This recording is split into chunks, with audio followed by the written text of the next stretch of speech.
For sure. No, I like at first I could see her going to like the smaller feds, and then maybe Tony Khan brings her in. I could see that, but with her, I mean, you look at her and you see the marks like Road Dogg saying to Russo that one time he's like, Vince, I know you don't see anything in her, but in my eyes, I think you will see how talented she is. Yeah, we saw how talented she was in the rating. She was a total fucking flop in every regard, and now she's been fired by even Triple H. So there you go.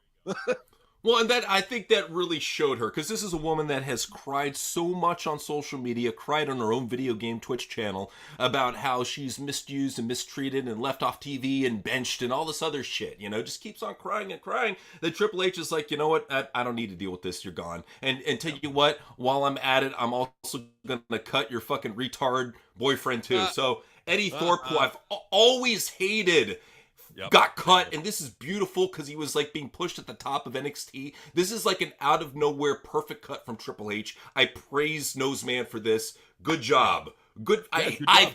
hated Eddie Thorpe. He's such a boring, gay looking jobber. He's one of the worst promos in NXT. This is like the perfect Noseman cut here.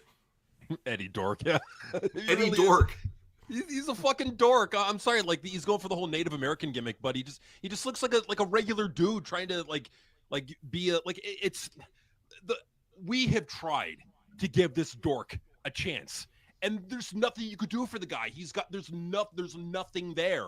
There's no charisma. There's no promo skills. His in-ring sucks. He looks like shit. Like there's nothing to the guy. Even his entrance theme fucking sucks. See, I don't even think that the fucking Lucha feds are gonna want him.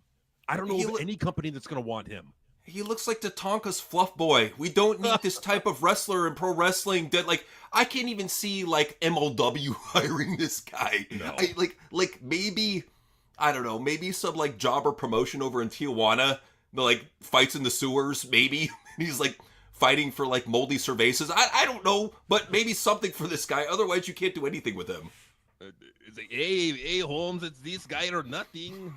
Hey, we'll just close down. It's a job. I'm surprised these guys had a job for as long as they did. I'm talking about Phallus. Look at these. Look at the fat thigh little dick gang finally got cut. They are no longer, not even it being the Rock's training partners was enough to keep them around. Like, I'm surprised that they had a job for this long. Like, why? I mean, seriously, because like out of anybody, you would have expected like these three boring, talentless schmucks who have been shoved down your throat. Like honestly, like they were only there that long because Triple H liked them because they were in NXT UK that one time. Like this is what we're seeing here is that Triple H is having to now start cut his NXT Black and Gold darlings because he just does not have room for them all. There's too many. You can't have everybody on the main roster. Well, just keep in mind, if he brought these guys up, they'd just be like another throwaway jobber tag team to like job the New Day or job to Judgment Day or some shit. They have no real purpose other than being tag team enhancement. So he's like, get him, go back to UK. What's left of it, anyways? After I rated it, that's what it comes to. Well, and I gotta see, like, for anyone who's like down on these cuts or like depressed that Cora and Gigi been cut, I'm not depressed at all. I'm not sad at all. In fact, I'm kind of happy because they're gonna go somewhere where they could be better utilized. Because in NXT, they're never gonna be utilized. They were too busy focusing on Julia and Jordan Grace and shit. Zarya and whoever the fuck else. Like they weren't focusing on like the actual like. And here's the crazy thing with Cora Jade. Like Cora Jade, you would see Cora Generation of Jade shirts in the crowd all over the place. So she was a merch seller. Yet they're cutting the merch seller. Okay, so you know what? Then let the merch seller go to TNA. You know what? At this point, it's TNA's gain and WWE's loss. So you know what? Absolutely. That's where I'm fine at. Let TNA become better because they need to.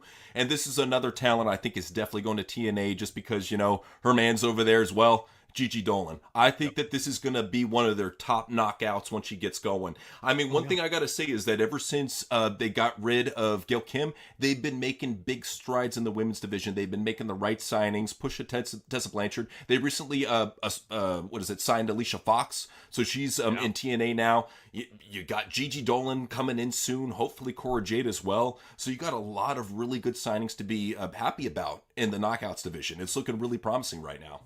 Absolutely. And like it's not a downgrade. I mean, because like the way I look at it, to me, the way I look at it is you're actually going to be utilized. Also, TNA is trying to build themselves up right now. So you're going to a company that's trying to have an expansion period. Okay. Well, the next up should obviously be JC Jane. I mean, she's probably going to be next. I hate to say it, I'm probably surprised. yeah, I'm surprised she hasn't been cut already. I know. Seriously. I mean, not to say that she's a bad talent at all, because she's not, but I'm just surprised that with who they're prioritizing that that she hasn't already been fired, but I think she will be. But yeah, it's like I'm not down on this at all. Like this is actually good in the grand scheme of things because it's now going to create another company for us to now watch and care about. Like TNA is getting better. Are there things that I don't like with TNA? Absolutely. But will I say that they are making positive steps? Yeah. No, definitely. They are making positive steps, and a lot of it starts out with the signings.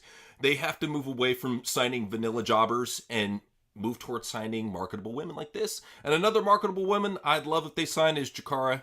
Jakara is a talent who got released who I always felt in a lot of ways was an underutilized talent. Really showed off her skills with Lash Legend. I think that she has the potential to do something over in TNA or elsewhere. I don't think that she's going to go on, or even AEW for that matter. I don't think that she's going to be left out on the free market for too long. I could see her going to NWA, and I really do think that. I mean, no, slight against what's her name, Kenzie Page. Is it Kenzie Page? Yeah, Kenzie Page. She needs somebody to work with in NWA on a regular basis because, like, the rest of that roster, not too good. So I'm cool with her going there. I'm cool with her going to AEW or really anywhere else. But I definitely agree with you that Jakara Jackson is a talent that a lot of people should not be sleeping on. Yeah, I think that. I think she's got a bright future outside WWE. And look at assholes like Matt Cardona. Like they're able to make a living. Matt Riddle too. They're able to make a living on the indies. Like you can make a good living if you've been in WWE and you've built your name brand up. Oh, absolutely. That's definitely proven on that. But some people, they try to build their name value. They try to go through like recreations of a gimmick and nothing works out. And this is the case with this fucking jobber, big body Javier Burnell. I cannot stand this motherfucker. I hope he goes back to whatever fucking broke Philippines bathhouse he came from. I hope that he goes back to being a splooge mopper. I hope he goes back to being like a fucking DoorDash delivery guy. He does not belong in pro wrestling at all. Be a fucking door-to-door dildo salesman, this fucking maggot with a anyway. But this guy, seriously, when they debuted this guy in NXT and NXT Level Up, they were making a big deal about him, like he's a musical thing. And I looked at him, I'm like, this guy's not a star. He does not look like a star, talk like a star. Like, there's nothing to this guy to be a fan of. There's nothing there, and yet they're trying to shove him up your ass and down your throat, and it didn't fucking work. And it ended up with him getting fired. I hate this guy. I just don't hate him as much as I do Speedball Mike Bailey, but they're not really that far off. I hate this guy, just not that much. I'll never forget this one episode of NXT that we watched, and Big Body Javi was pushed like fucking Stone Cold. They had him in 5 segments in one night. I don't know if he sucked the soul out of Shawn Michaels backstage, if he was Shang Tsunging him, in the kneeling position. I don't know what was going on, but damn, they pushed the fuck out of that fucking nobody, like charismaless boy jobber. I could for life me get it. And then he goes and gets cut. So Triple H, great job, buddy. Good job. That's a cut I fully endorse. Well, and that's the thing too, is like I'm not depressed or mad about these cuts. Like, I don't think there's anybody that he's cut that I'm like, oh man, like I'm like, actually it's for the better. Yeah. Now this guy is really awful. I'm very glad he got cut. Another group that I'm glad got cut. These were women that Noseman tried so bad to push down our throats, and it just never worked out. Kaden